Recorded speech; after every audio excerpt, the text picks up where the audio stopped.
0 Jupiter, it's safe to say, is one of the marvels of our solar system. The planet is so absolutely massive that it has dozens of moons orbiting around it, by far the most of any of our neighboring planets. Up until recently, the total number of known satellites orbiting around Jupiter sat at 67, but now scientists with the Carnegie Institution for Science have announced the discovery of 12 new moons, bringing the total up to 79.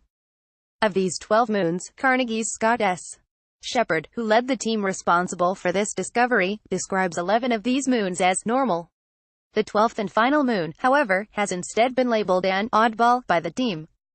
The institution gives the reasoning for these designations in an announcement on the Carnegie Science website.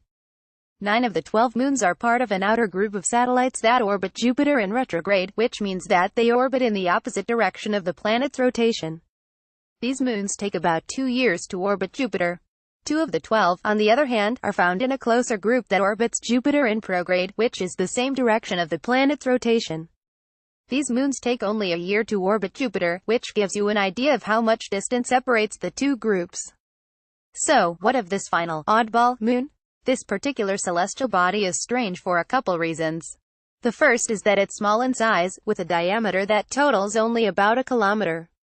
The second is that it has an orbit like no other known Jovian moon.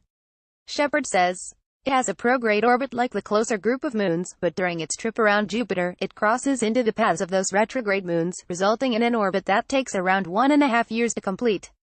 This, as you can imagine, has the potential to end poorly for our oddball friend and at least one of the other moons that are heading in the opposite direction.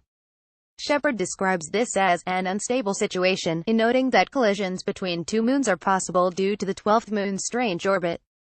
Head-on collisions would quickly break apart and grind the objects down to dust. In fact, Shepard and his team at Carnegie think that this moon could be all that's left of a previous collision in orbit around Jupiter.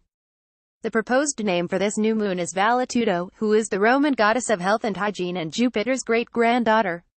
The hope is that these moons help us better understand the early days of our solar system, so we'll keep our fingers crossed for some interesting discoveries as they're researched further.